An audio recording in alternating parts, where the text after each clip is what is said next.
Hi everybody, it's me, the Fetch, host of Inside the Eye Live. Before the Sunday mainstream media political pundit talk shows, there is Inside the Eye Live, where we break down some of the weekly mainstream media talking points before the talking points even get aired.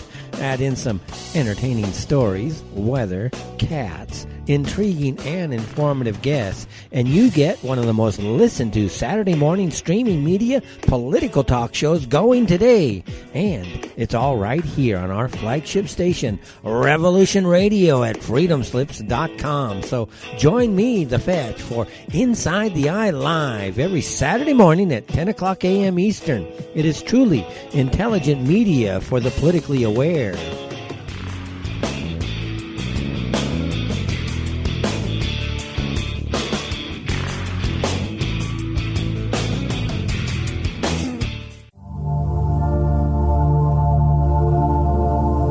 Welcome to Sacred Matrix, a divine paradigm of love and universal consciousness, with your host, Janet Kira Lessin and Dr. Sasha Lessin. Together, we transform the world. And now, here are your hosts, Janet Kira and Dr. Sasha Lessin.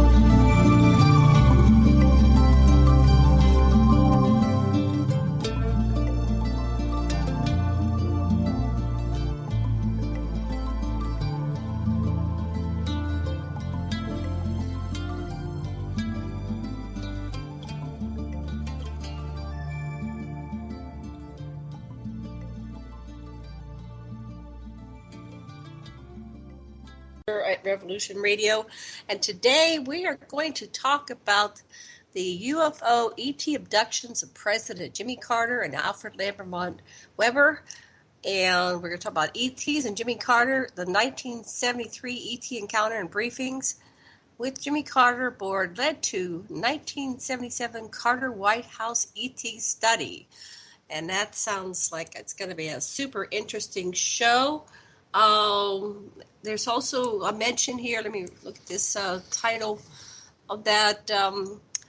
We're talking about the UFO-ET abductions of Carter Webre and U.S. Chrononaut Andrew D. Basiago, and how this is going to how this led to the 1977 Carter White House ET study and future Andrew Basiago U.S. presidency. Sounds amazing. Anyway, what do you want to say, Sash, before we bring on Alfred? This is totally interesting. As I've said on this program many times, it seems that people that have had contact with extraterrestrials have been certain people who have been coached and programmed by hypnotic suggestion or other means to do certain things, to save the planet and its people.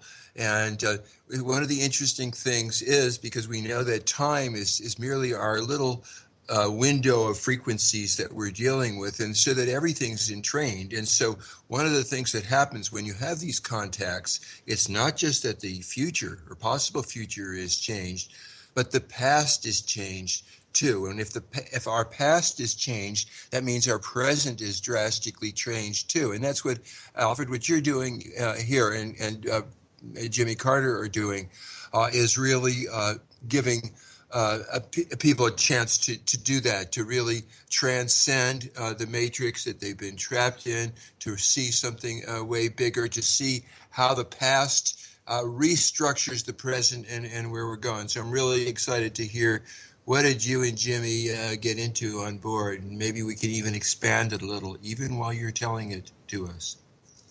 Welcome, right. Alfred. Yeah. Can you hear me? We can hear you perfectly. Can you hear us? Yes. Yeah, yes, I can. Well, take it away and tell us what's up. Yeah. Well, this is really an amazing story that is breaking here over the course of 5 decades? Yes. It's breaking over the course of 5 decades. Gee.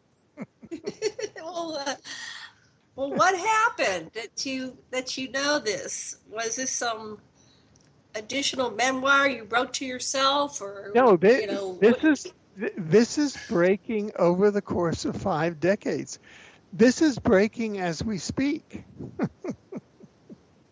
and So and what awakened it? What is it yeah, I about mean, now? it is, every time I open my mouth to even think about it, it kind of blows my mind that is coming about this way, because it has to do with everything. It has to do with Trump. It has to do with the secret Greada Tau 9 treaties with the reptilians and Orion Greys and Anunnaki reptilians. It has to do with the end of the dominance, of the pedocriminal networks on our planet. I mean, it's just like this whole historical matrix that's coming to an end, and it has to do with the exposure, the expose of all of the rottenness, not only in the global matrix, in the Illuminati, in U.S. politics, the rottenness in the aviary and Idlewild group and the group of operatives in the UFO exopolitics field that for the last 20 to 40 to 10 years have been targeted all the authentic whistleblowers, and it's just all of the rottenness is coming out now, and it's just coming out at once. But it's really just amazing. It's just amazing to me. And Yeah. Did you uncloset yourself? What? What made you uncloset yourself with your experiences on craft? Yeah, it was a gradual process, and I had not intended to do this. And by the way, for those who are tuning in or listening, this is all documented. First of all, it's all documented, number one, in a 750-page, fully footnoted book that I was directed to write. And that is on, it's on Amazon. You can go to Amazon.com. You can go to exopolitics.com and buy it. And what we've done, if you go to buy what we've done is that we've put it out. The lowest price you can put it on Amazon Kindle, the ebooks, is 99 cents. That's the lowest price. So it's up there for 99 cents. Oh, cool. Yeah, it's up there for 99 cents for a Kindle. I mean, you can download the real stuff.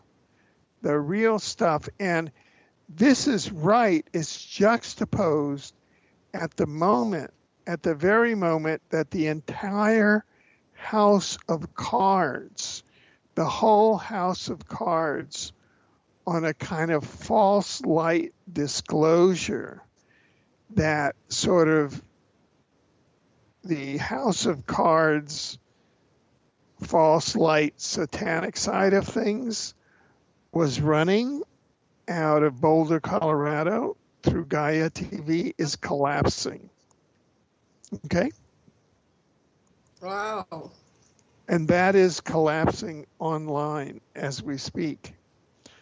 And it goes back to the fact, I mean, we're no longer pulling any punches.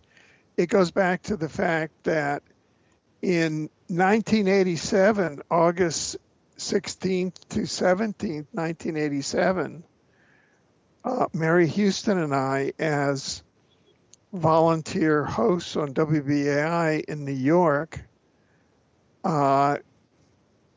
we actually broadcast the first live radio program in history between the United States and the Soviet Union in October of 1987, but in August of 1987, August 16th and 17th, out of the Boulder, Colorado NPR station, it cost me $25 to rent the NPR transponder on the NPR satellite because we were volunteers at another nonprofit NPR radio station. And we broadcast all that all over the U.S. with Jose Arguelles, and that was in the run-up to the beginning of the ninth wave of the Mayan calendar, which would culminate on 2012, December 21st, 2012, and then Dr. Carl Johan Kalaman said that the 64th day of the ninth wave actually just happened on May 24th, 2017, which is when Christ consciousness started landing on the planet, which happened to be my 3/4 century birthday. So I am just landing in the middle of these cosmic synchronicities that kind of blow my mind. But what happened there was that was 1987, and Mary Houston and I opened up a cosmic portal leading to upper dimensional 5D in the harmonic convergence and leading to, unity consciousness, moving away from duality consciousness of I win, you lose, and into we are one. And the very next year, in 1988, because I looked it up on their corporate headquarters, Jirka Rysavi, a Czech citizen with deep connections from Czechoslovakia and Poland, came in and was teleguided in to found Gaia TV, where David Wilcock and Corey Good have been broadcasting the Blue Avians and a lot of mythology in over 200 programs around a 3-part memo of so-called hello. You're here. They fell off. Oh, so I don't know what's the. You can go ahead and continue. Oh, they should be back this thing. So that they've been broadcasting, and I've served a 3-point memo to Corey Good, who came to my Facebook page, and he couldn't answer any of the 3 points as to the exopolitical veracity of his 200 plus programs. He has no documentation and no witnesses for his long tail, and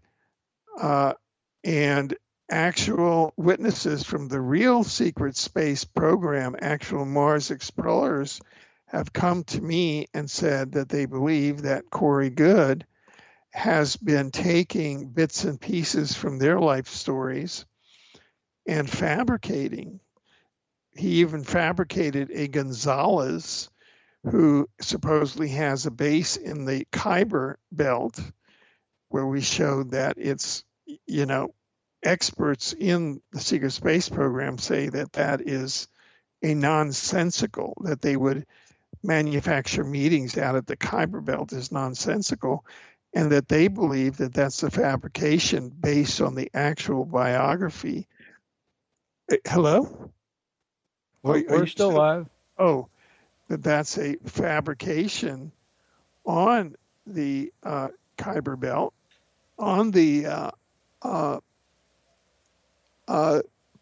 Belt. That's a fabrication on a much decorated member of the secret space program of Hispanic descent by Corey Goode. And so I just called him on that. And then that was simultaneously going on where I was directed because in 2015, I completed a year of intensive research into the AI, the pathogenic. I'm trying her cell phone now. Yeah. The pathogenic artificial. Hello. Hello. Yeah. We got bumped. Is a Matt trying to call you back? You're still live. Yeah. Oh, we're live. Okay. Yeah. Great. So I'm just giving the whole background as to what has been going on, and in 2015, I completed about a year of intense research, which I was publicizing of some 10 or so panels, roundtables, and about 25 articles exposing the PPAI, the sentient, inorganic, predatory, pathogenic artificial intelligence that appears to be invading our planet and vying for dominance of the planet and trying to terraform Earth into an AI planet and away from a soul-based, divine soul-based, reincarnation-based planet.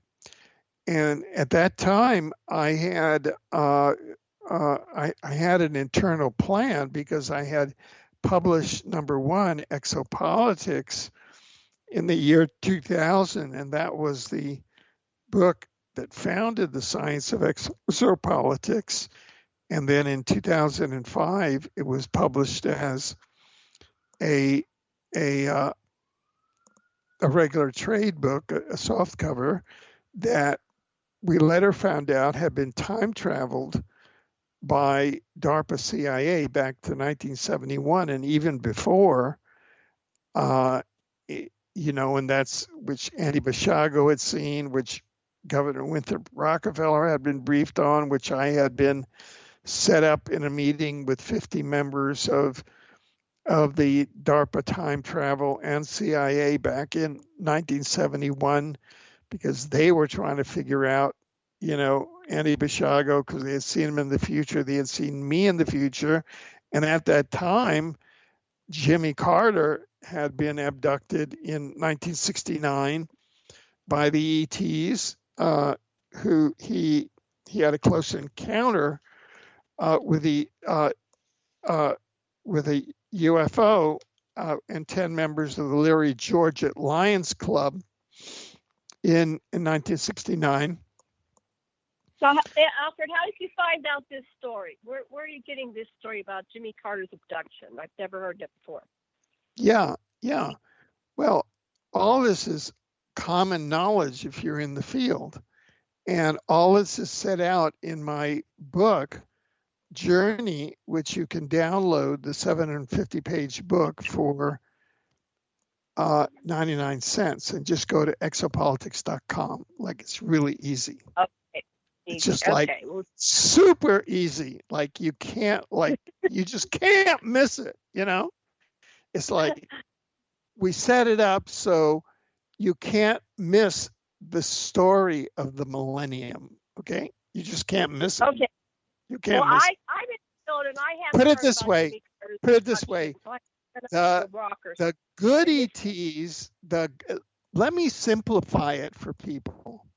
Okay. The bad ETs came along and forced President Eisenhower and then and then, President H.W. Bush, they all signed treaties, the Greada Treaty and the Tau 9 Treaty, whereby the Draco reptilians, the Orion Greys, and the Anunnaki ETs essentially made planet Earth into a pedocriminally run planet, into a cattle farm, where human trafficking in the solar system and galaxy was lawful and legal under the Greada Treaty, which it is now. Under the Greada Treaty and the Tau 9 Treaty are abrogated, which we're proposing. And under the Greada Treaty, which Eisenhower signed in 1954, and the Tau 9 Treaty, which George H.W. Bush signed, that provides the legal and institutional, governmental, law enforcement, social services, religions for unlawful human trafficking in Earth jurisdiction and in outer space jurisdiction.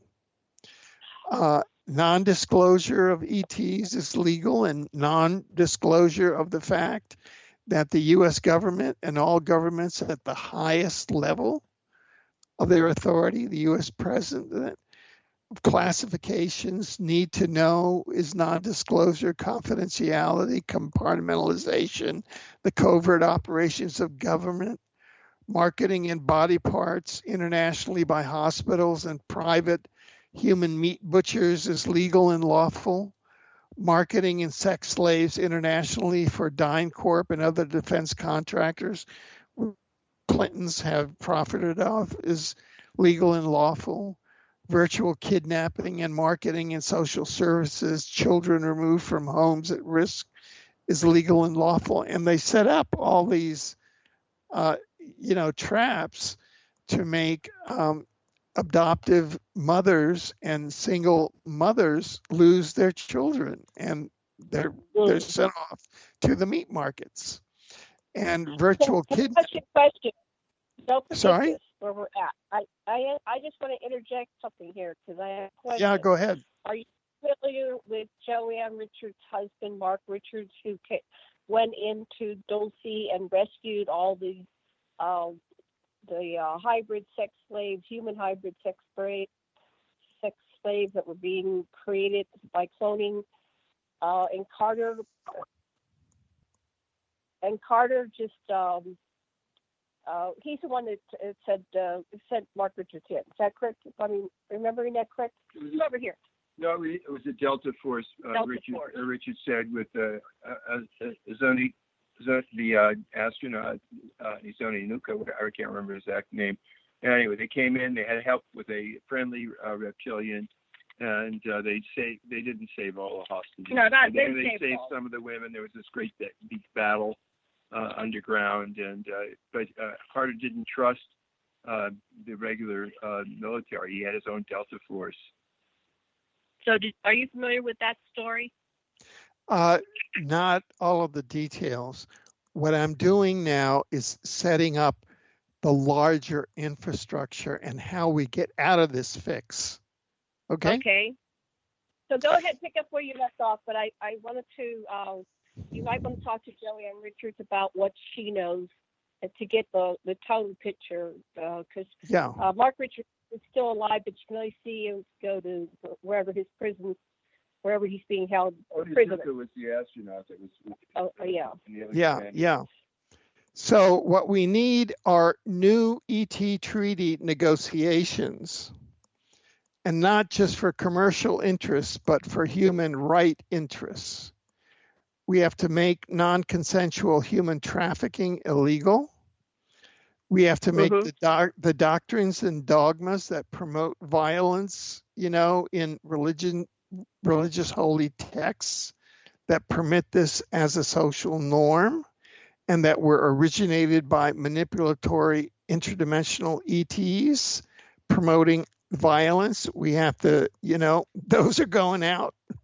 Just because you have a demonic ET bring some guy into a cave and say, bleh, bleh, bleh, and you put it in a holy book and you get 1 billion people to believe it, doesn't mean right. Doesn't make it right. Right? Correct. That is Yeah. correct. That's Yeah. correct.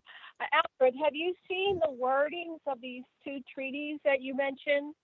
Is there somewhere we can get the original treaties? Yeah, so we know exactly yeah. what they're Yes, we have all of that, and we have it under very careful, confidential team. We have a team that is working.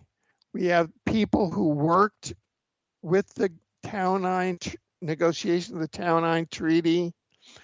We have all of that. It's very confidential, and we have it safeguarded so we don't get attacked by the crazies that are in government and out. Okay? Right. Mm-hmm. And this is all being vouchsafed for the presidency of Andrew D. Basiago, because I am the individual that is the bridge between the presidency of Jimmy Carter, because all 3 of us were abducted by the same ETs, Jimmy Carter, Alfred Webre, and Andrew D. Basiago. And they abducted him to make him president, then me to make sure that I was the director of the 1977 Carter White House Extraterrestrial Communication Study, which is all documented. You know, my signatures are there on the gate going into the White House and coming out of it, and all the proposals are there. But what happened is that I got White House approval of it, and then I was attacked with directed energy weapons, and then I was attacked by men in black, and the reptilians counterattacked, and the Pentagon said to SRI, if this goes forward, and I was present in the meeting, as was Peter Schwartz, who is now director of the Global Business Network and was director of future planning for Shell Oil Company worldwide. So he's a very, he's a direct eyewitness to that meeting. The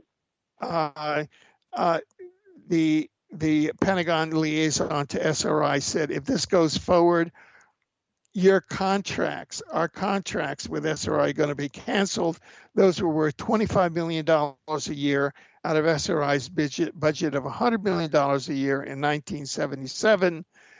That was 1/4 of their budget that would have sunk SRI. So what they did is that the reptilians that were running the Pentagon and running the USA sank it, because the significance of that is that we would have surfaced the Greada Treaty and the Tau 9 Treaty at that time, and we would have ended those treaties, and we would have then formed a new alliance publicly with these new ethical upper dimensional extraterrestrials. Do you follow everything that I'm saying? Well, I am tracking it. I want to slow it down. I have a lot of questions. Sasha, okay, you've got a big, but I just want to get the big picture on the table.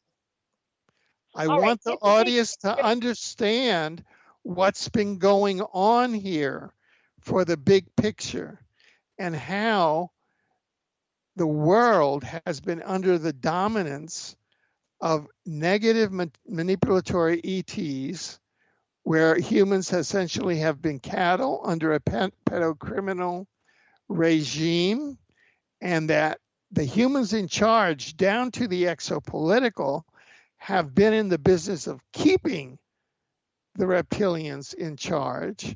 And those of us who have been working with the light are lucky to be alive at this point, but now we are coming out.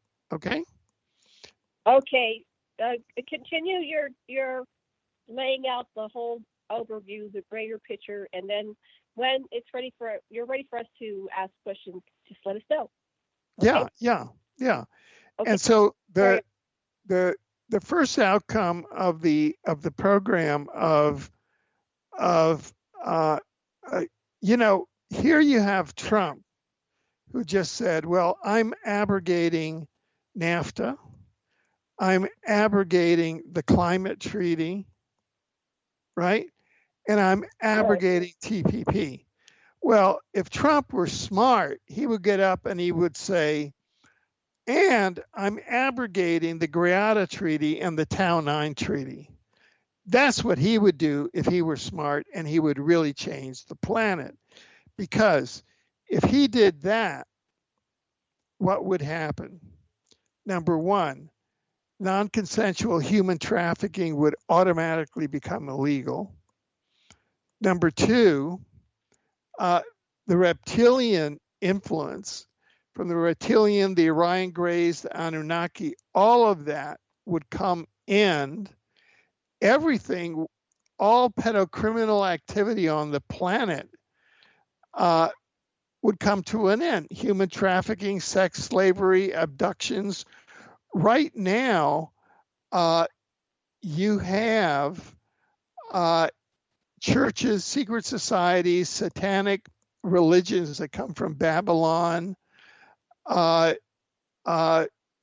You have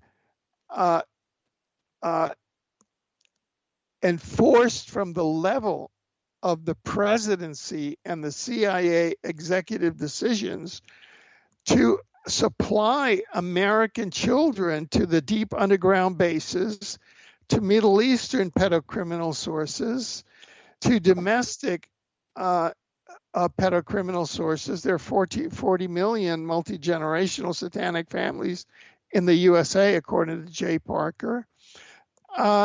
You have the reptilian USA Rockefeller Rothschild machines.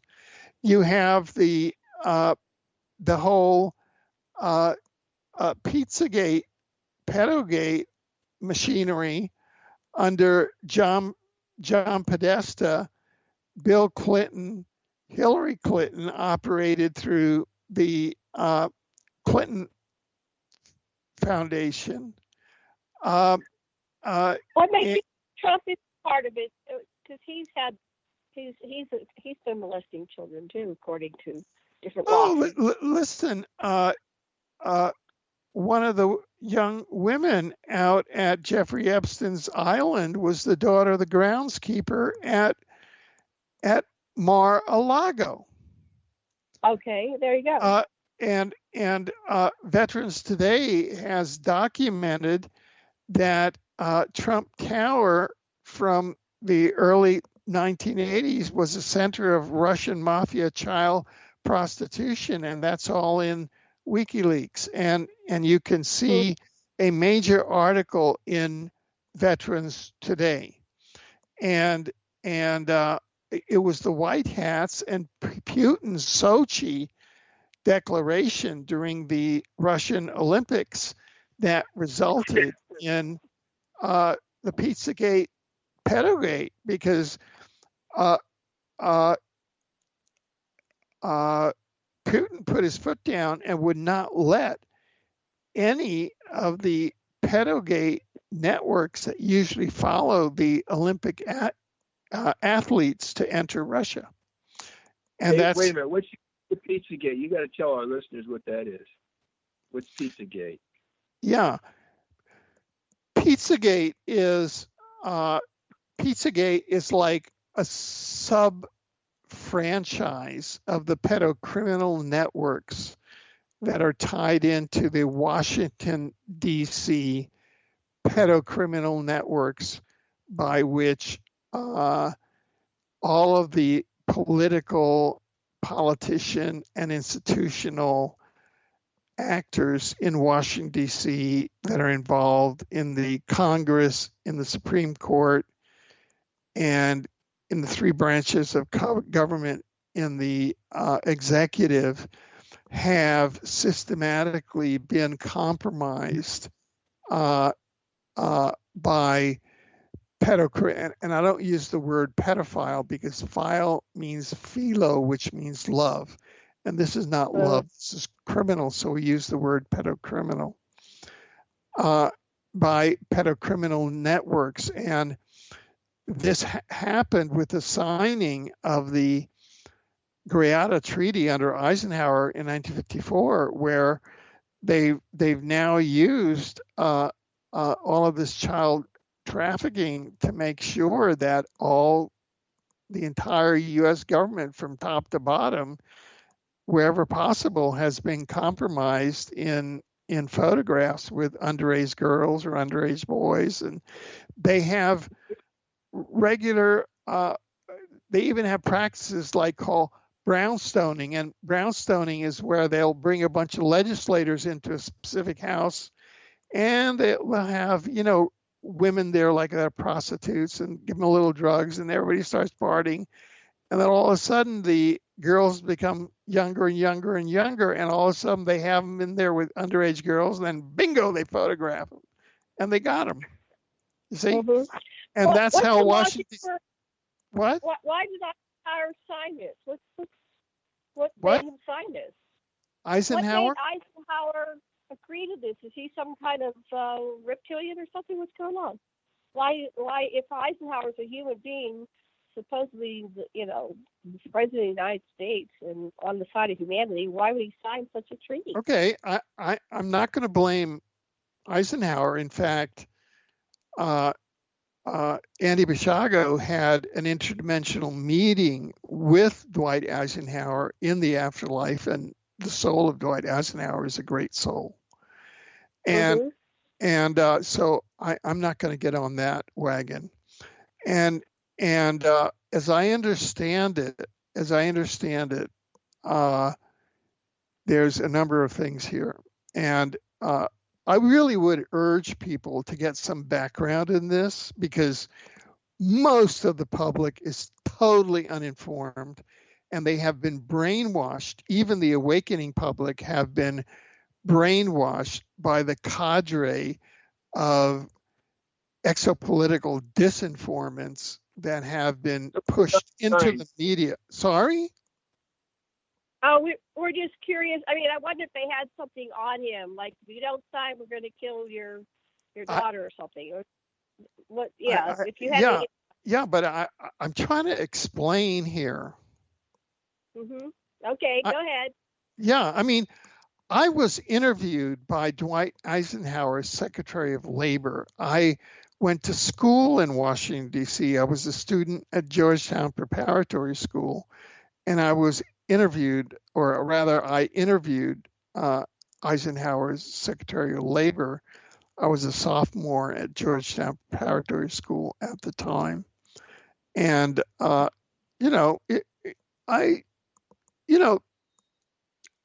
Eisenhower was a straight shooter. I mean, he gave the military industrial speech.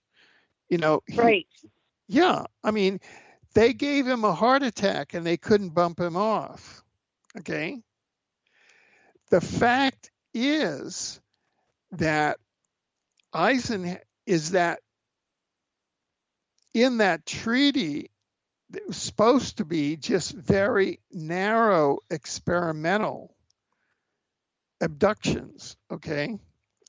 But then the reptilians, the Orion Greys that were fronting for the Dracos and for the Anunnaki reptilians, they just drove trucks through that. They just smashed through that treaty and brought an entire predacriminal regime on the planet, and with mind control took the whole planet over. The Americans were overwhelmed, but there was a fundamental flaw there. What happened is that the Americans were presented with a choice. At the time, they were given a choice to go with the reptilians and the Greys and to sign the Greada Treaty, and they would give them some boy toys, some advanced technology, war technology. And then the advanced ethical ETs came, and this was right before one of the nuclear tests, and they said, look, if you promise to give up all nuclear weapons and come with us, we can give you a peaceful future. Okay. And Eisenhower, fought with his Joint Chiefs of Staff and the war economy and couldn't overcome them. So the United States government went with the bad ETs. They didn't go with the good ETs. And the result was that the Earth was delivered into the dark ETs and delivered into a pedocriminal slavery as a planet. And that's what we're getting ourselves out of now. And we're going to get ourselves out of it with full public knowledge. That's the only way. The only way, and it's going to be a decade of contact, which I put out in my book Exopolitics, a decade of contact, because the only way we're going to abrogate the Greada and Tau 9 treaties is that the entire planet over this 10-year period is going to have to be educated and briefed on what exactly happened after these treaties went into effect and how millions of humans are pedocriminally abducted every year for trade outside of the planet, either at the soul level, at the louche level, at the body parts level, at the sex slaves level, at the meat on the hoof level. They even have human flesh now is put in the McDonald's fast food so as to addict humans into cannibalism. That's what's going on. They want to reptilianize the planet as part of the transhumanist agenda. That's part of the AI terraforming, because the reptilians work with the inorganic AI that is terraforming this planet at the same time. However, what? Ever again hearing this show, there won't what? be a single person. After hearing this show, there won't be a single person that could eat at McDonald's ever again. Well, damn it, that's the way it is. And guess what? We have everything backed up. We have a 750-page footnoted book. We have 25 articles and 10 roundtables on the AI. We have a complete program on abrogating the treaty, the two treaties. This is all documented. This is all documented. There is not a free lunch. Excuse my French. Okay. Right. There isn't a free cosmic lunch. And because America has been betrayed by its leaders, and because America brought the world into slavery under the Draco, Orion Gray, and Anunnaki reptilian regime, we're going to have to break out. The good news is that the positive ETs have some positive plans, and we're trying to present the best case. So, who are the positive ETs? I think that that's a good question, and I think that there are two categories there.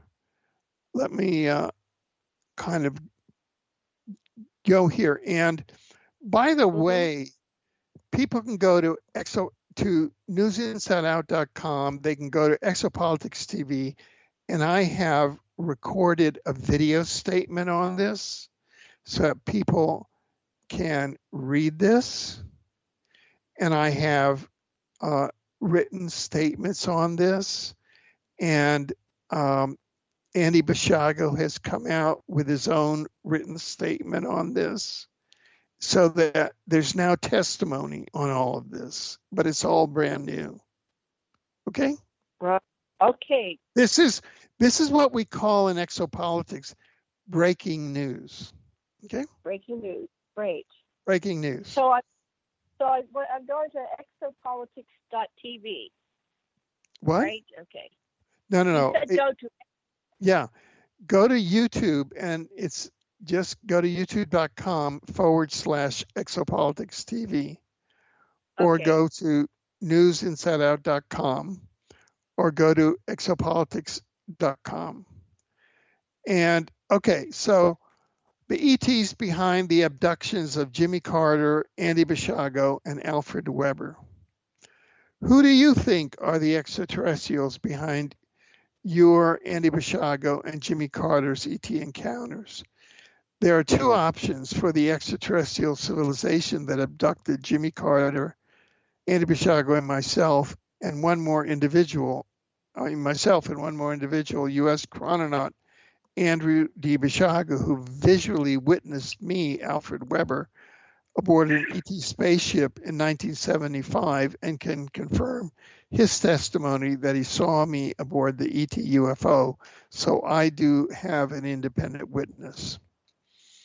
The ETs behind the abductions of Jimmy Carter, Andy Basiago, and Alfred Webre in this 1969 to 1975 period, leading up to the 1977 Carter White House ET study, were either one, short grays of the variety that Suzanne Hansen, head of UFO New Zealand, experienced, who were involved in introducing her to the soul of her future son aboard a gray craft when she was 8, and then implanting her son's soul in the fetus of her womb when she was married and pregnant.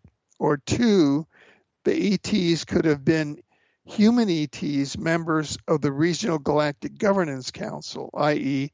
Pleiadians, Alpha Centaurians, and Sirians, that created Homo sapiens sapiens and unshielded themselves over New York City on October 13, 2010, and were in communication with Stanley Fulham, lifelong NORAD officer, about cleaning up Earth's environment and appearing at the UN.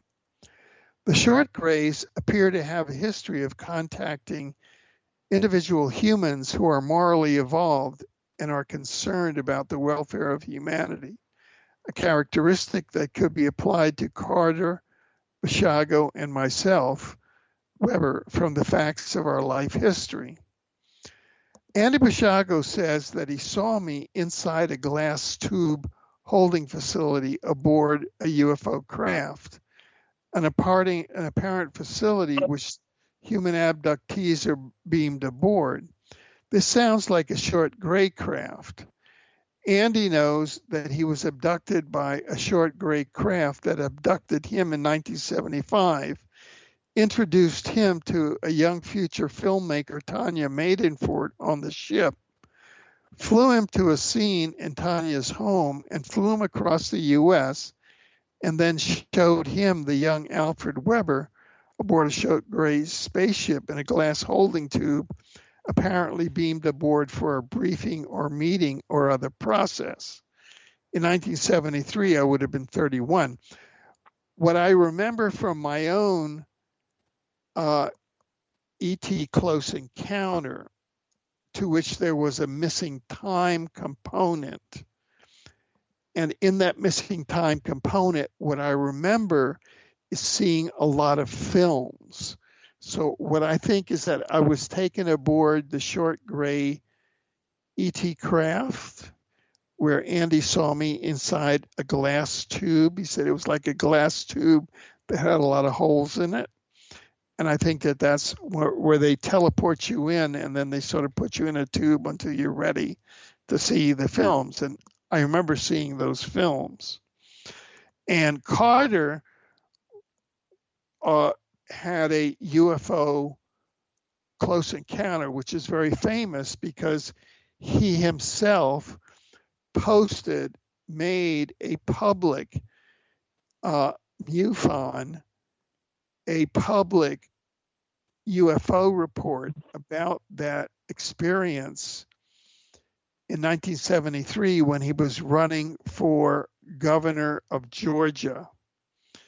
And he had it with 10 other members of the Leary, Georgia Lions Club. And so he talked about that encounter his entire life. And UFO expert John Kelly, who's my colleague at newsinsideout.com and a UFO expert, he and I have written an article which is on exopolitics.com, which analyzes the speech patterns and behavior of Jimmy Carter since his 1969 close encounter, and showed that his speech patterns and behavior are more those of a UFO abductee and not a UFO contactee. That is a person who just seen a UFO. And all of those, I will put them in the chat now. Which chat shall I put them in? A Mad Painter? Yeah. Okay. I'm going to put those. I'm going to put those 3 links in there right now as we talk. So here's the link to, is Jimmy Carter a UFO abductee? Here's that link. Jimmy Carter, UFO abductee, and here's that link. So you can post that, and then here is the oops, wait a minute. Oh no, that one was no, that one here, let me edit. Oh boy, we're just doing all this stuff on the fly here. This is like driving your own UFO or whatever. Okay, right. So this one is okay, so this one is this that I'm going to put in right now. Okay. Hold on. Ambiguous. Here we go. We don't know what you're doing. Wait, so you're putting some links into the yeah. It says video exclusive: the UFO-ET abductions of President Carter, Alfred Lambremont Webre, and U.S. Chrononaut Andrew D. Basiago. So that's the link to that, and then I'm going to put in the link to is Jimmy Carter a UFO abductee? And I'm going to put that in right now. And that is Jimmy Carter a UFO abductee. And, okay, cool. And I'm going to put that in now, because then you can put it with the program, and also you can give it to the chat and the audience.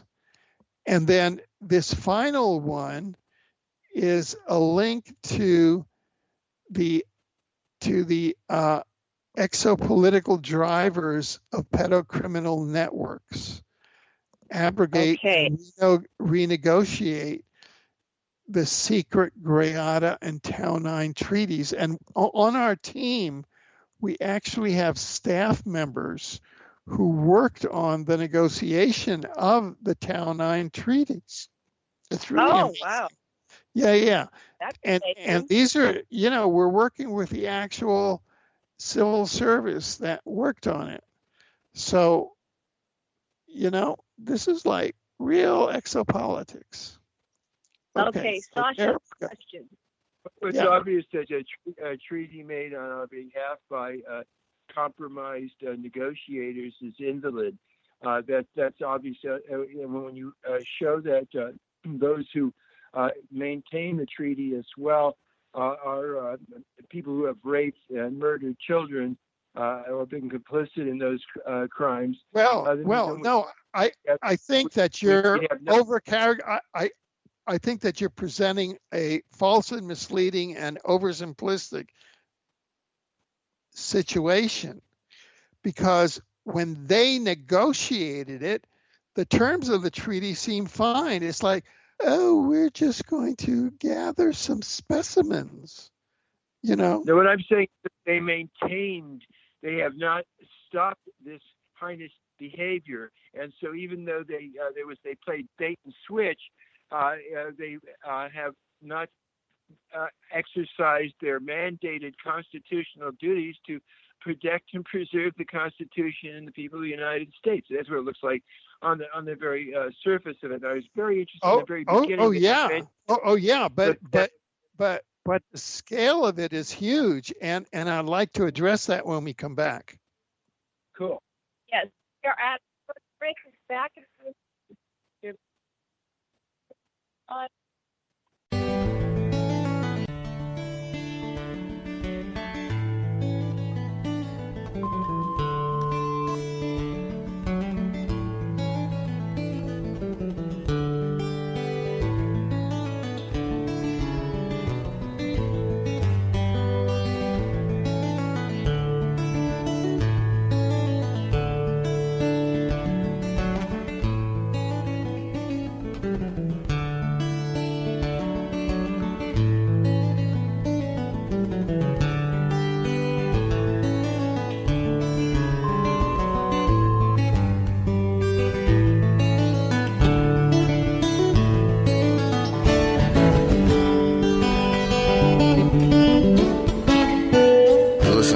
Radio at freedomslips.com. We'll be right back after this message.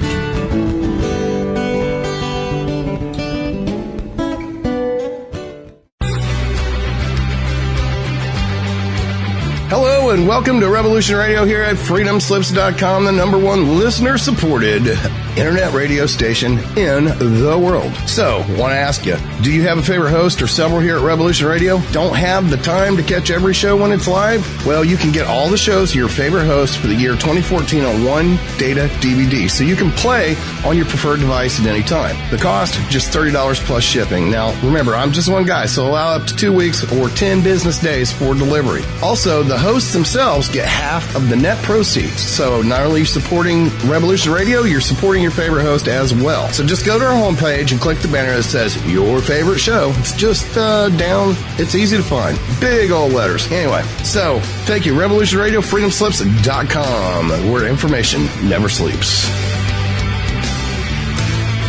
We are taking pre-orders for the 2014 and we'll start shipping after the first of the year. The opinions expressed on this radio station, its programs, and its website by the hosts, guests, and call-in listeners or chatters are solely the opinions of the original source who expressed them. They do not necessarily represent the opinions of Revolution Radio and freedomslips.com, its staff, or affiliates. You're listening to Revolution Radio, freedomslips.com, 100% listener-supported radio, and now we return you to your host.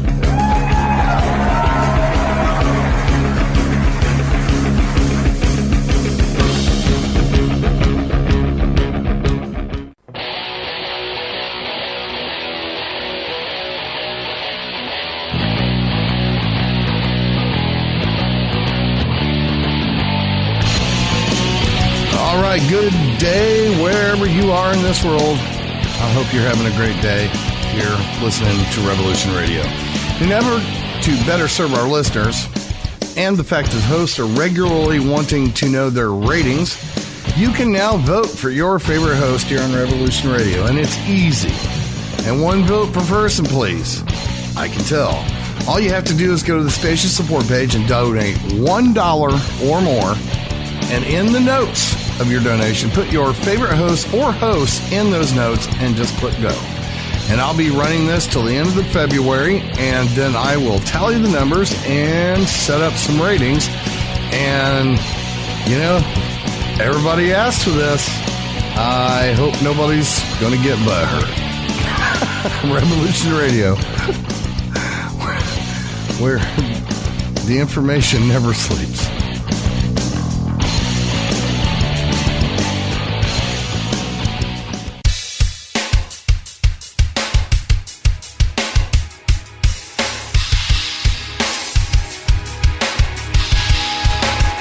Enter into a world unseen on Raven Star's Witching Hour. You will encounter eclectic topics from the realm of spirit brought into our matrix of truth. With your host, the Solaris Blue Raven. Solaris will bring you an array of unique guests covering topics from ghostly spirits to amazing anomalies, covert technology, UFOs, and shadowy global events. And that's right here at Revolution Radio, freedomslips.com, Saturdays, midnight till 2 a.m. Eastern Time. Revolution Radio, where information never sleeps. Let the magic rise.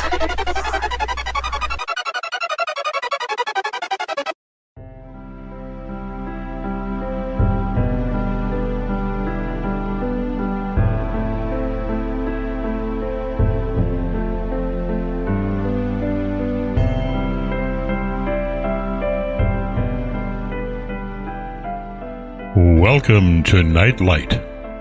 Step away from the mainstream and gather around as we enlighten the world and our realities and travel this cosmic journey we call life. Join us as we share with you and provide that beacon that can guide us all to a better way. Explore with us as we examine a metaphysical montage of spiritual insights, covering everything from the mundane to the magical, UFOs to unicorns, and everything in between. This is a time of awakening, of sharing and evolving, of spreading our wings and soaring on the cosmic breath of creation.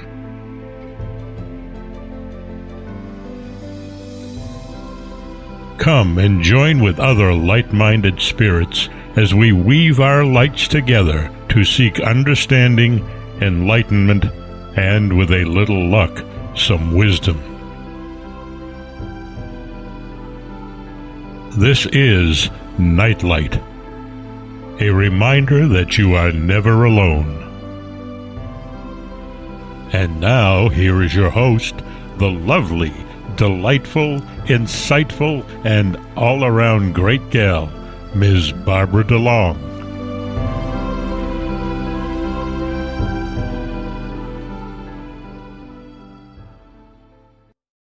Who are we? Where do we come from? Are you curious about the origins of the human race?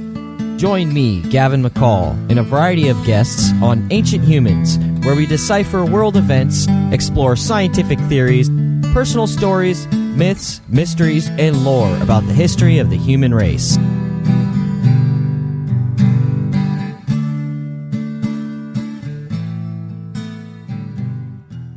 The opinions expressed on this radio station, its programs, and its website by the hosts, guests, and call-in listeners or chatters are solely the opinions of the original source who expressed them. They do not necessarily represent the opinions of Revolution Radio and freedomslips.com, its staff, or affiliates.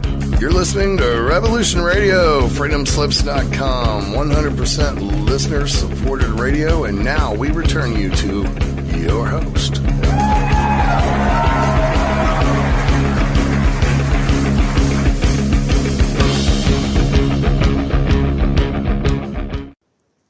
Aloha and welcome back to the Sacred Matrix on Revolution Radio at freedomslips.com. And I am Janet Lessin with Dr. Sasha Lessin and our guest, Alfred Lambremont Webre. But before we get back to our show, I'd like to remind everybody to please go over to that donation button on freedomslips.com and donate what you can.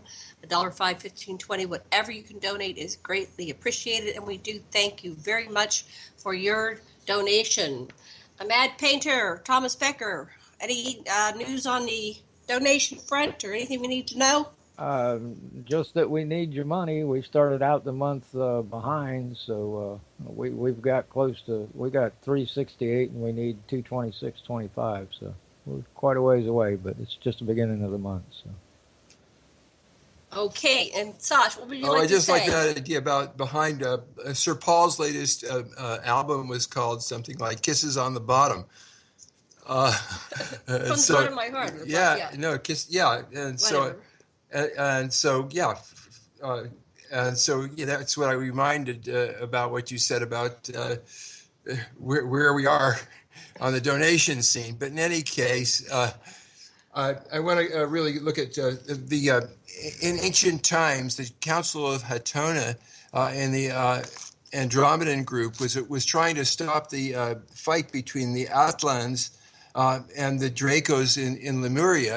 And the Dracos had basically been losing. They lost the moon. They lost the Venus base, and the survivors went underground. But some of them were invited at this Council of Hatona to contribute to the basic genetic stock to develop a survivor here on Earth. And so 12 humanoid races and one reptilian race contributed to our genetics, and each of these races wanted their particular genes to ultimately dominate the others. So that's where we have conflict right there.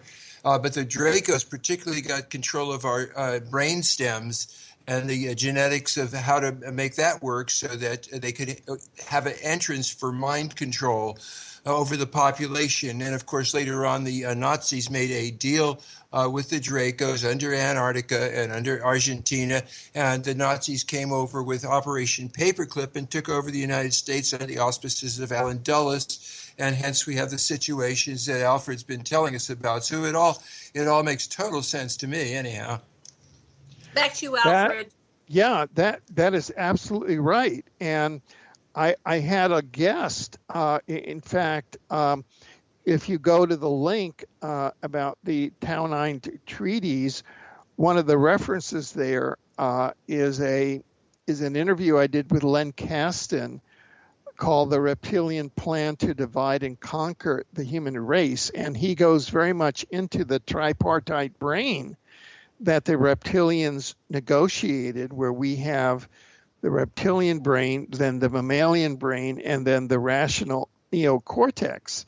And the Atlans people who came from the Pleiades, these are humans, but they only had a mammalian, a dual brain of mammalian component and a rational neocortex.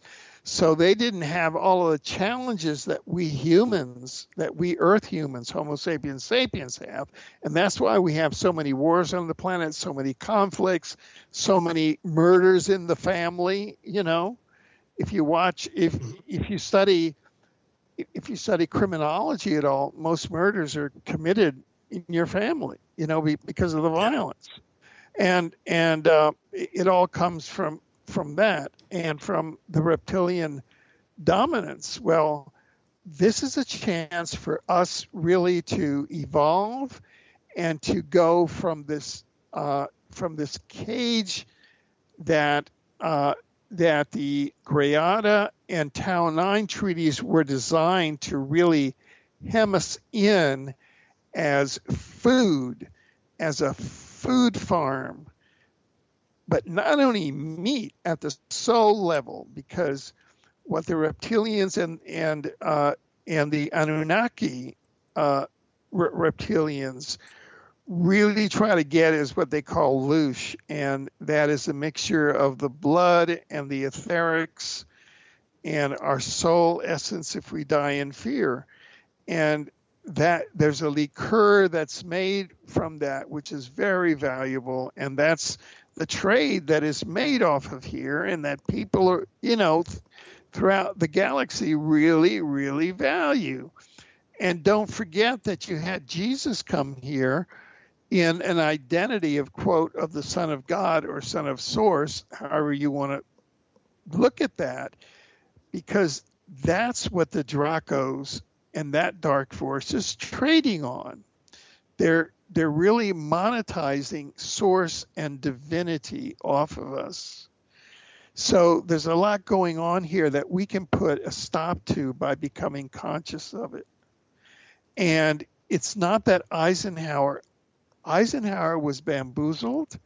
Those people, if you look at the texts of the treaty, it looked like they're, like if they were just going to take a few samples, like it wasn't going to be, and they just violated all the terms of the treaty and then brought in brought in mind control and have just taken over the entire planet. And as you say, then took over, made it a Fourth Reich planet based on the reptilian cannibalistic regime. Yes, Alfred. Yeah. I must say something, because from my perspective, and I'm very clear on this. Even if they said, "Oh, you can just take 100 people against their will and do experiments on them without their permission," that is a gross criminal act that is totally unethical for the President of the United States to make, even if it's only one person. Dig it? Yeah. You have made that point. Now, I must tell you that I have not seen the text of either treaty yet. Okay. However, if it's said that you can take people against their will, and I think that part of why we have not seen those treaties is that there's war crimes on the table now. Yes. So how is anybody going to get to see these treaties?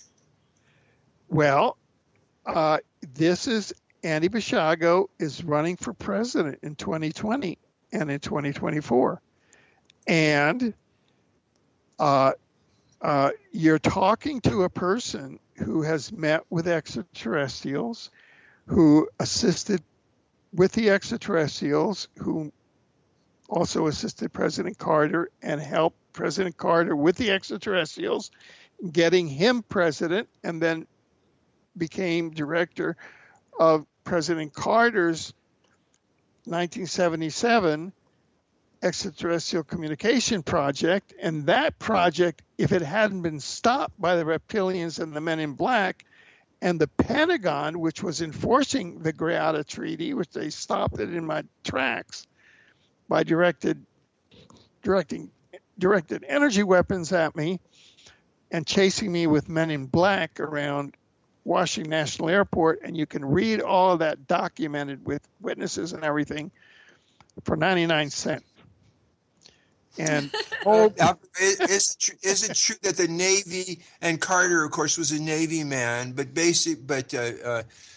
several theorists have been saying, particularly, that the Navy, the Admiralty, is the white hats, and they're trying to control the Air Force, which is the in between the gray hats, and then there's the black forces, which is the intelligence deep state. Is there any credence to the Admiralty being more pro-democracy? I cannot verify that. I cannot verify that at all. I cannot verify that particular fact at all, because our study was shut down as soon as it got approved by the White House. It was shut down, and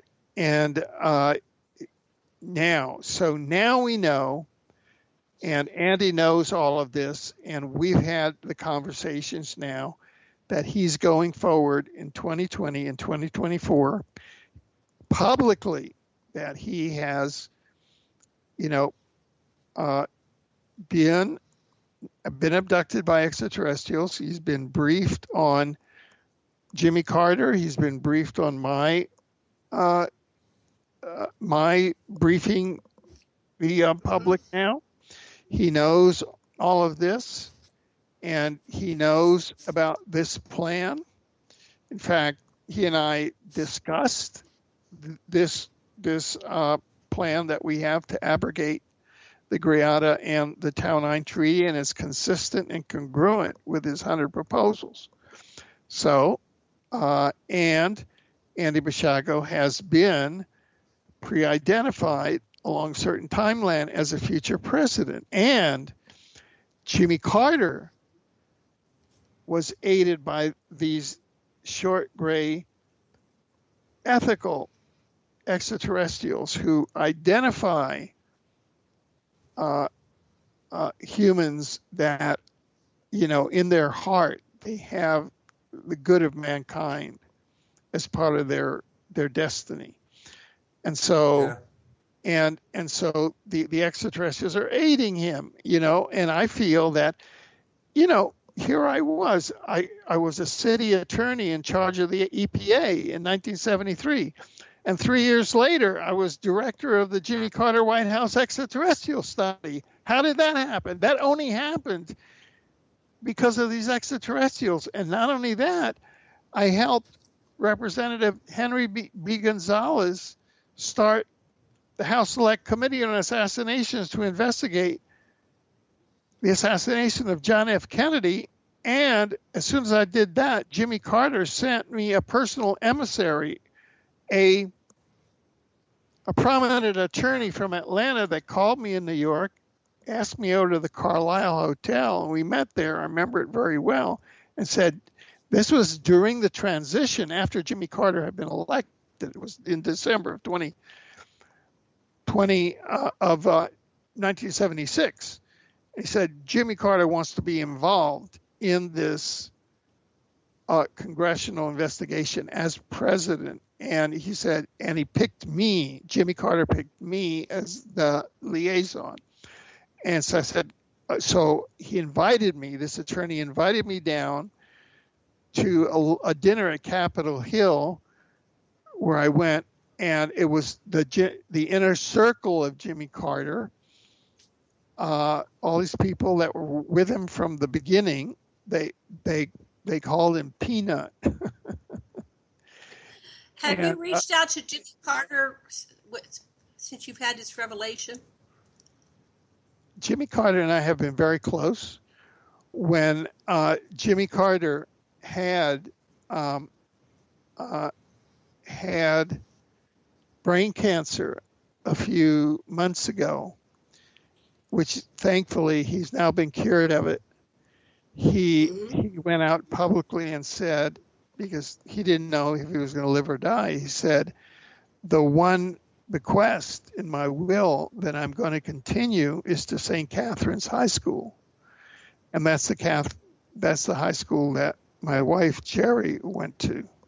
So karmically, we're all very, very close. And I continue to interview John Martin, who is the classical guitarist who plays to the UFOs over Atlanta who come to watch him. And John and I recorded and I broadcast that, and he has played for Jimmy Carter. Jimmy Carter invited him to play officially overseas, and he's played for Jimmy Carter, and I play for him. And I've directed the Jimmy Carter White House Extraterrestrial Communication Study, and I covered the visit of Jimmy Carter to Mexico when he visited the president of Mexico, and I was in the hall when Leonard Bernstein came down and directed the Fifth Symphony of Beethoven, fate knocking at the door, da-da-da-da. And yeah. A French. I just wondered if you've been able to talk to him recently, if you can try to reach out to him. Look, this is all vertical. It's all vertical. Jimmy Carter doesn't even admit that there are extraterrestrials. Okay. This is all vertical. Yeah.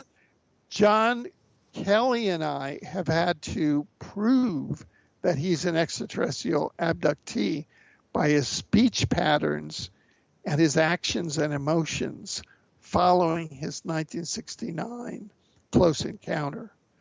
I've had to show that I've been abducted by the same extraterrestrials as Jimmy Carter by descriptions of my close encounter and by all of the logic in a 750-page book, and by an excellent eyewitness, U.S. Chrononaut Andrew D.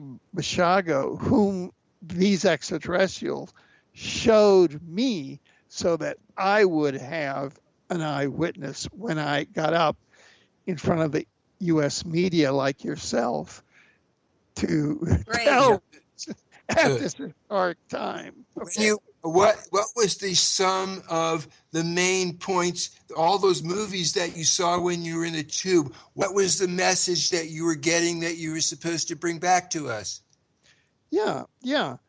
And it's this, okay? And that's what the last half of the 750-page book is written about. And it's a positive timeline for Earth. And I've all set it out in the book. So what can we tell our listeners? How to achieve. Look, right now it looks like the Earth is going into a negative timeline. It looks like the planet is really the oceans are being eaten up. We're losing the ecology, and it looks like an artificial intelligence is terraforming the planet, right, at this time. And it looks like we're becoming a race that is consumed by war, disease, crime, and poverty. Okay. Yeah. Well, if humans follow what is set out in these books, in these 3 books, and in these plans, with Andy Basiago as president, we will end up landing heaven on earth, and we will end up on a positive timeline as envisioned by these positive extraterrestrials who took Jimmy Carter, Alfred Webre, and Andy Basiago on board. And we've documented it with as much integrity, with as many footnotes, and as much objectivity as we can. That's all I can say. We have like another 30 minutes to the show, approximately, a little bit less. And what I'd like to do is give our listeners a little bit more meat to chew on, and then they'll go buy the book because it's too abstract at this point. I had to get. How do we exercise the sanction of nullity in the institutions that enslave us?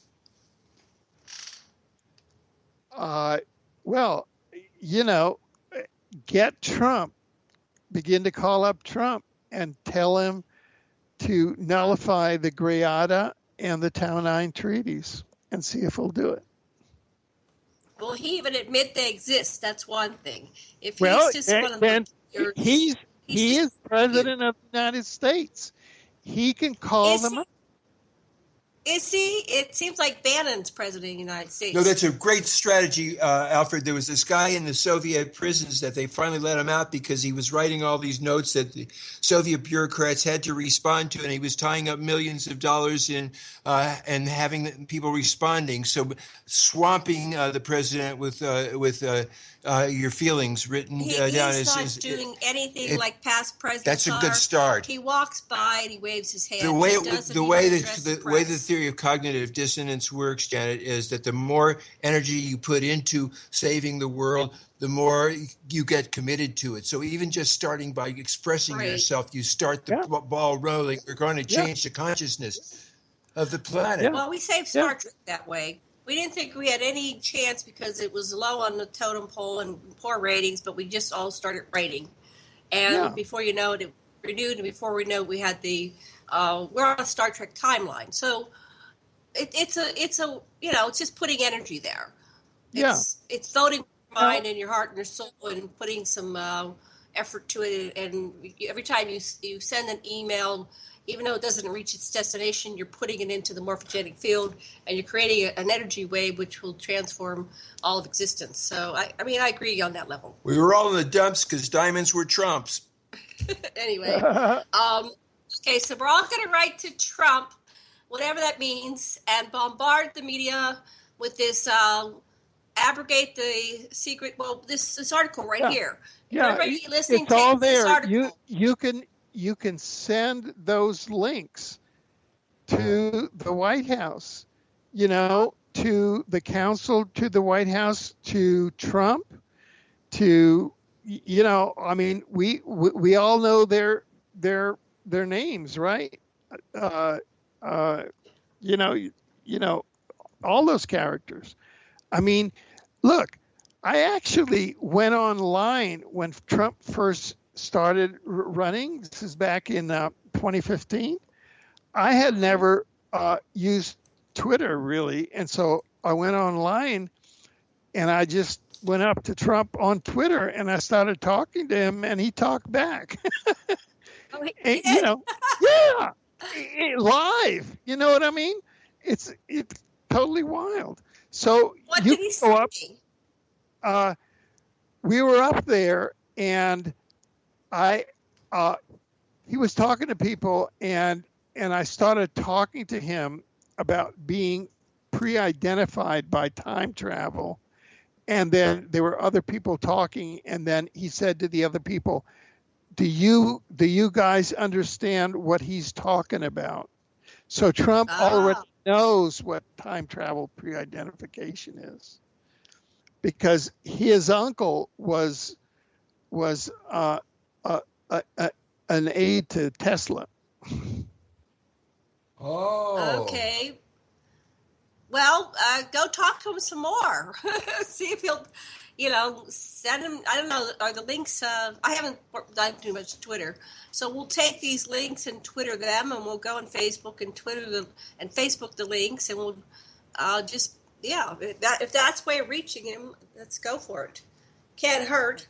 Okay, so what else can we do? We're gonna. Okay, I'm going to that section of the book now, and getting into the positive timeline. I've got. How do we know who they're selecting for meat? If we're older, or we pass the point of prime, and they're not going to take us. No, I for mean, meat. They take us like kids better, because they get terrified more easily. They don't have any control. That's right. Yeah, go ahead. What were you going to say, Alfred? So, look, creating a positive future. There are many modes of expression in many Earth cultures on how to create a platform on humanity to awaken and thrive along the scientific reality of our new collective positive timeline. I'm just reading from the book now, right? Okay. Good. Here are some suggestive collective actions and policies for this platform. Your suggestive collective actions are welcome. You can blah, blah, blah. Truth and disclosure, a full public disclosure of the presence of intelligent civilizations in Earth environment, and a global referendum as to whether and on what conditions humanity should enter into relations in space travel, space colonization, space governance with an organized universe, multiverse, and omniverse society. Now, that's a full organized thing. And what I had recommended in my book, Exopolitics, was what I called a decade of contact, where you have 10 years, so that for the next 10 years, humanity as a whole is educated on what has happened to it over the last 10 years since the Greada treaties.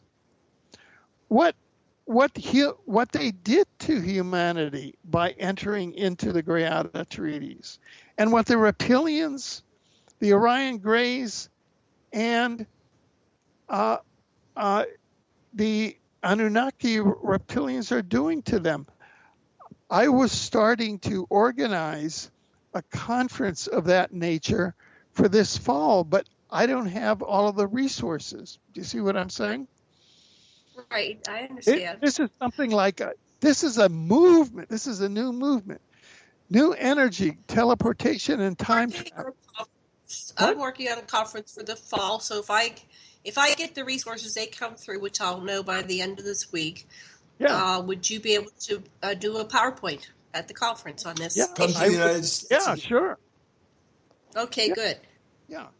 New energy, teleportation, and time travel. A full public disclosure of secret new energy, zero-point energy, free, anti-gravity, exotic new energy sources now available for application on Earth. Full public implementation and rollout of sequestered free energy technology. Global teleportation. You've got to have, in order for minimal participation as a life-bearing planet in universe society, you've got to have global teleportation. That's the only way that they're going to admit you. And with the Greada Treaty, they put us in the category of meat market, of meat producer. So we're never going to get into the category of advanced planet. They're just having us for sacrifice. But it's not only meat. They're vampires on our souls. What I don't get about this Greada and Tau 9 treaties is how is that enforceable for the entire planet when it was only, a small faction that were creating this treaty? How does it apply to the whole world? Because in the post-World War, with the dollar as a default currency, the United States became the world empire. And the U.S. used to say, "Oh, we've got nuclear weapons." No, the nuclear weapons wasn't the power of the U.S. It's the fact that they were backed up by the reptilians, the Orion Greys, and the Anunnaki reptilians. That was their nuclear power. Right, and that came out in the several different people have been talking about that alliance, and that technology was given to the United States, and that's why they're the main power. They're the only one but that's like but that's like at the top. What's really going on was that millions of children annually were being abducted and raped and eaten or sacrificed. This planet became a hellhole. Well, that's why they don't want us to stop breeding. That's why they still want us to go forth and multiply, because there's so many children that disappear, and it gets absorbed into into the world. That's why the Catholic Church is against birth control, because the Catholic Church is a reptilian organization, and they're responsible for producing the babies for the reptilians for consumption. Right. That's why the Republican conservatives don't want to have abortions. Yeah, because they are reptilians. And that makes more sense. They are reptilians, or they're hired by the reptilians, or owned by the reptilians, and they have to continue this agenda, or it could be they're next. If they don't they are of the Greada Treaty and the Tau 9 Treaty. Look at the guy who signed the Tau 9 Treaty, George H.W. Bush. Right. Okay, so we're getting all the nitty-gritty details. Can you recall more about, from your perspective, your engagements with the Greys? I have been on board many ships, underground facilities. I've interacted with dozens of different species. What do you remember? Okay. Put it this way. Of my personal memory, two things. Number one, my close encounter, I wrote down as much as I could remember, and that's in the book, and I'm, boom, it's there. Of the missing time, all that I remember is this vague stuff of the films, and then it was all about creating kind of a positive future. And then what I feel the resonance to is when I came across, as an exopolitical researcher, I came across the case of Suzanne Hansen, who's been working with the short grays, and she has And she is a hybrid gray. Her soul is a hybrid gray. And because these short grays are doing experiments with hybrid gray souls to improve the ethical morality of humanity on the planet and kind of elevate it. And so Suzanne Hansen came in as the director of UFO New Zealand, and her son is now a lawyer in New Zealand who's doing socially progressive work, and she met the soul of her son when she was 8 years old, that they beamed her up to the craft, and they got along well. So they said, well, his soul can be her son. And then the next time she was beamed up, she was married and pregnant, and a special gray came in and embedded the soul into the fetus in her womb. And then when Suzanne became director of UFO, she worked with the head of New Zealand Air Force, and he did early ET disclosure. So there's a lot of disclosure in New Zealand. It's a very advanced, and that's why the Rothschilds and the Rockefellers are now doing HARP attacks on New Zealand with a lot. They have all the earthquakes on Christchurch, and they're trying to destroy New Zealand society, and they have an influx of Illuminati wealthy that are taking it over for their hidey holes, because New Zealand had become kind of a New Earth advanced society. So all of the low-level Illuminati are using HARP to take it over and destroy the New Earth society types. Do you follow that reasoning? Yes. Alfred, okay. I want to back up to your experience. Would you be willing to allow yourself to be hypnotized to see if we get the details of your story? Yes, I would. Okay. Yeah, so, it's really interesting, Alfred. If you would just picture that glass tube that you were in, or get a feeling for it, or think about the one with holes in it,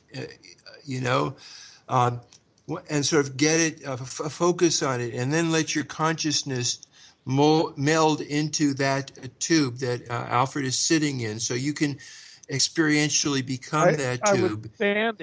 I was standing in the tube. So Alfred is standing in this tube. This person is standing in you if you're the tube. And as the tube, what is your existence in Alfred's experience? Be the tube and say what you are like. What are your characteristics and qualities, tube? You kind of lost me there. I didn't quite follow your... Pretend you're the tube. Describe yourself, tube. What are you like? I am enveloping and transparent. Wow.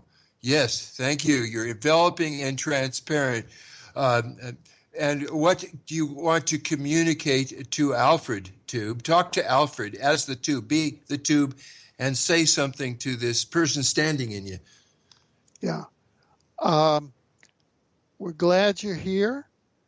A lot of very interesting people pass through here, and we're doing good things for your planet. Thank you, Tube. Would you tell Alfred something about the people that you alluded to? Say some more about the people that passed through here to Alfred. Well, we had a man that you going to be working around, Jimmy Carter, who will become a president.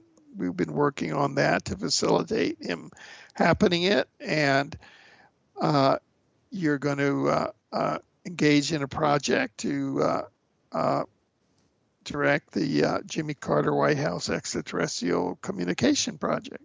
And then you're going to be a leader in the study of extraterrestrials, and you'll meet another gentleman that will be coming through here, Andy Basiago, and he's going to be another president, and he's going to implement a policy for bringing the bringing positive extraterrestrials into the planet. I see. Not only. Thank you. Yeah. Yeah. So let's jump ahead. Thank you so much, Tube. And I want you to now let yourself jump ahead to the meeting with Andrew Basiago. Describe this meeting as it's happening again now, please. Who am I? Am I the Tube? That's yourself. You now are letting go of the Tube. You're re-identifying with Alfred.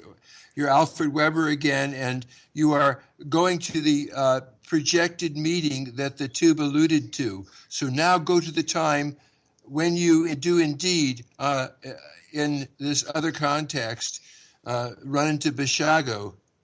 Describe where you are, what you takes place. Well, put it this way. The first time that I met Andy Basiago in the flesh was in Portland, Oregon at the Red Lion Inn. Because when Andy saw me on the ship, he was shown a picture of me in a tube. We weren't on the same ship at the same time. So what he was showing a picture of you. Did you say what you were wearing or how you looked in that picture? He may have. I'd have to get his statement. Let me see if I have it here. Hold on. Yes. Fascinating. Yeah. Let me see if I have it here.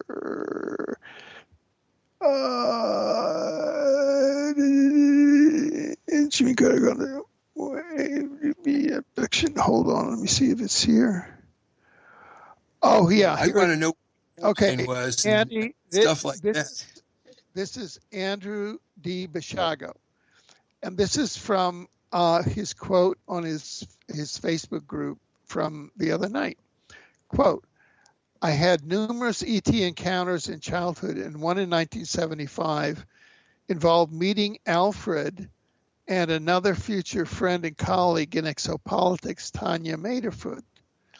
This was discussed between us in 2006 when we were working on a film project together. I have never met President Carter, but did attend a speech he gave in LA on May 5th, 1979. So I can't confirm the part about Carter being an abductee.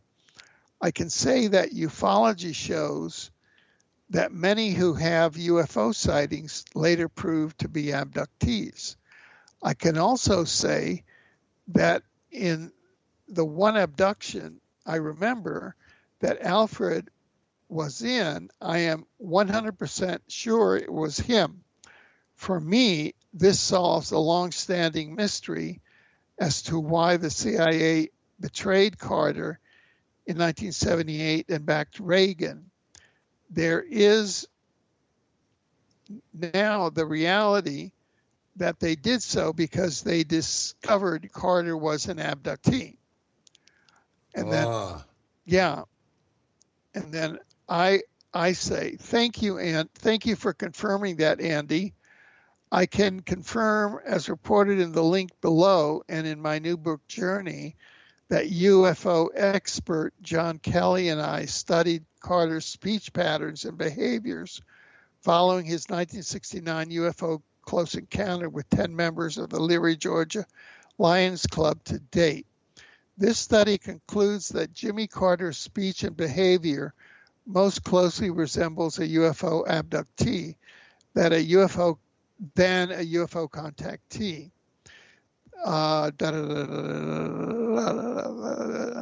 Okay. Yeah, I really get it. So let's go back to this this scene with the tube, and I want to ask you if you could again identify with the tube. What are those holes in your tube that Alfred's standing in about? What's with the holes, and what is going on outside of you, tube? Well, those holes are just for the air, the ambient air to go back and forth, you know, for the tube, and so that when our Earth human visitors come up, it's just, it's not that they're really captive. This is just, so that they don't float around. They're just here until the part comes where they go into the auditorium and they look at films from their future, and they're kind of briefed, because what we've done is that we've developed sort of an educational program where they'll get positive information that they can use to help create programs that'll uplift, the conditions on the planet. Thank you. Could you describe, please, go in your mind to that auditorium and notice who all is there and who's doing the briefing? What do you notice when you go to that auditorium? Well, I can see people in the auditorium, other Earth humans, and doing the briefing. There's combinations of humans and a few of the grays walking around, but I can't make out any faces. What is the feeling, the vibration, the tone? What is the whole ethos? It's very calm. It's like like you're attending a seminar, a training, and it's very calm. It's nothing out of the ordinary. And can you say some more about the sensations, that the odors, the way you feel kinesthetically, where you're being seated? Is there music or silence? Is there talking or telepathic? How is it?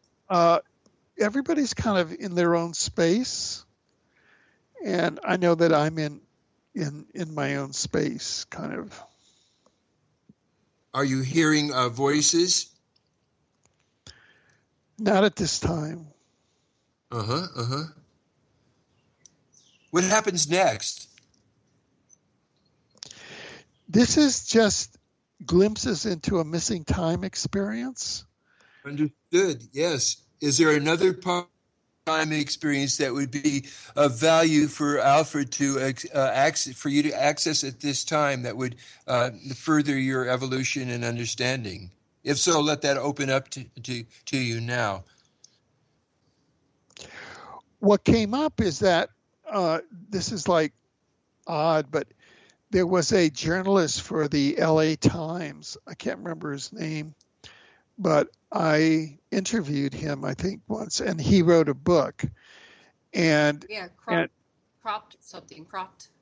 Yeah, and he was abducted, and right after he retired from the LA Times, and then he wrote a book about it, and and the book was published in the UFO literature, and people would say, "Oh, but you're with the LA Times. I mean, how could you do da?" And that was it, and it was kind of like that. Yeah, I was with the EPA. I was up there, but it happened right the month after I resigned from the EPA, and I started my studies in parapsychology and extraterrestrial science. So this is part of my. Yes, it's so parallel. It's mind-blowing how parallel that is.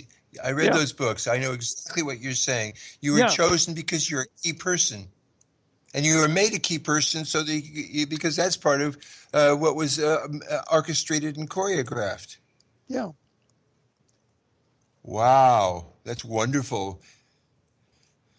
So that's a great association. Is there anything else now that you're thinking about this experience that you'd like to access at this time? Well, it's just, it's been a long slog, because that was February of 1973. And here we are in June of 2017. That's almost 50 years. And that's a long slog.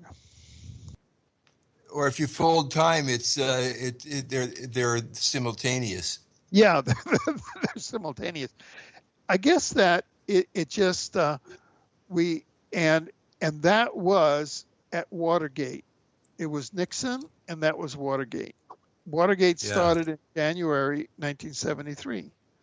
And isn't it funny that we're going through there right now? We have Trump, a president, and what you hear the most is Watergate, right? Isn't that what you hear every day?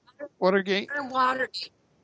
Yeah, yes. I mean, yeah. I say back when I had that abduction in February 1973, all you would hear in the news every day is Watergate. Now, in June of 2017, you open the thing and they say Watergate, Watergate. It's the same thing. Now, isn't that odd? Isn't it odd? In a way, Nixon eavesdropped on himself with those tapes, and Trump eavesdrops on himself when he goes into his split personality and starts tweeting. he's giving himself up. Yeah. Now, what I've been wondering over the last couple of weeks is whether Trump is an ET abductee or not. What makes you think that? Because he's so odd, He's just like very odd. Yeah, it's like nobody can figure him out, and that's usually the case with ET abductees. Like in the exopolitics movement, the people that I relate to the most are the ET abductees, and most of the regular straight people, who are the, they like don't get it, Right. They're still other directed instead of self-directed. Yeah. They're still so worried about how people are going to regard them instead of what their internal truth is. Yeah. Some people don't give it in. Gall's name was Philip Kraft in the Verdants. Philip H. Krap in the Verdants. Yeah. I found it. Verdants. Yeah. Verdants. Yeah. Yeah, well, Trump is a strange character, and I don't think there's anybody really home. It seems like he's a total puppet. And not sure who's pulling the strings. He's just a figurehead, but it seems like the powers that be are just so, confident of their, the control of the planet that now they just have someone that obviously is, to some people, is just totally mind controlled. But to other people, they're going, "Hey, he's my hero." It blows my mind. I can't figure it out. It's hard to say, but I've been trying to think.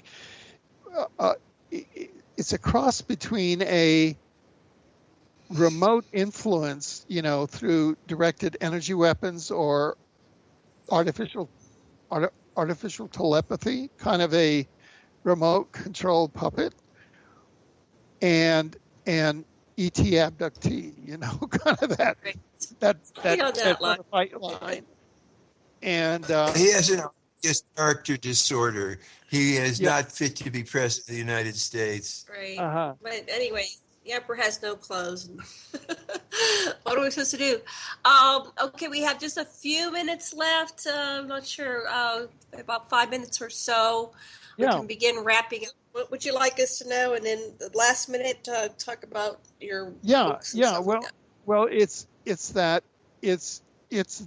that I just want people to know that there have been major developments, that there is a parallel track to the geopolitics that's going on the planet, and that's the exopolitics that's going on the planet, and that there is a positive extraterrestrial civilizations in the form of different exophenotypes of ETs, the short grays, plus the Regional Galactic Governance Council, the Pleiadians, Alpha Centaurians, and Sirians, and others are looking out for the positive direction of the planet.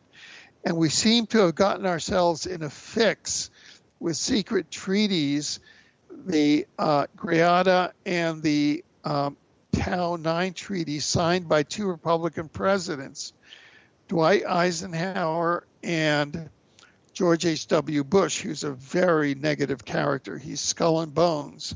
And I went to Yale, and I wasn't skull and bones, I'll tell you that. And what those treaties have done, we've covered in this program, but they've set up this planet and set up humans to go into a place that robs us of our potential, both at the soul and spiritual level, and our potential as human beings, as incarnating human beings on the planet. And instead, we become slaves. We've become objects of plunder and objects of spiritual exploitation and consumption. And those treaties have to be abrogated through a process of social laws, social informed consent.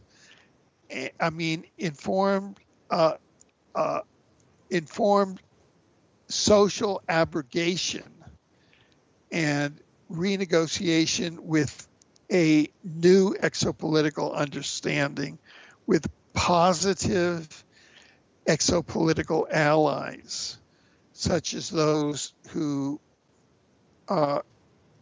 humanity could have chosen and perhaps, have chosen. And it's good riddance to the exploiters. And so we have who would to have change all of that. renegotiate this treaty?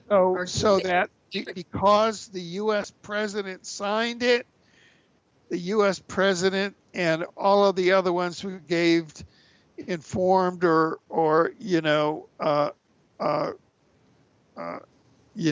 by omission gave consent, now have to come and fully unconsent, and we have to get out of the business of consenting with these cannibalistic pedocriminal ETs and get them off of the planet. They are not good for humanity, and they're the Draco reptilians, the Orion Greys, and the Illuminati reptilians. They've had enough of us. And that's it. And humanity can take a plebiscite and vote them out. And there we go. There we go. Thank you, Alfred. Thank you, Thomas Becker. Thank you, listeners. Aloha. 6.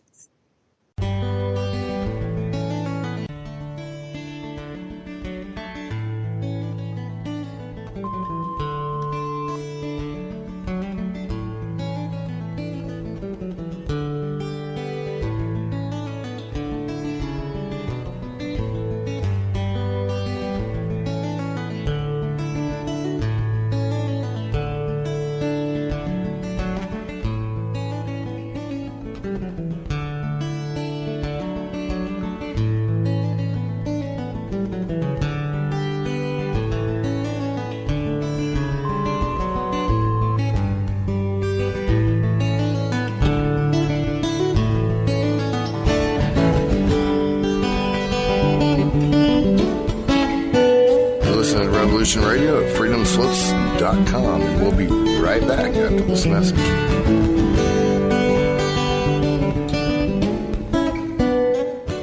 You need some more speed records in this day and age. You need coverage. Coverage? Oh, you mean them little root weevils that crawl around popping off cameras in your face? Yeah, those root weevils write history. Many of you know that quote by Jack Nicholson in A Few Good Men. You can't handle the truth. Well, you can, and Event Horizons will give you those truths. So when you're mad as hell and not going to take it anymore from that memorable CNN network, you'll know just what to do. We will draw you in and become your news addiction at Event Horizons. Join us Monday through Friday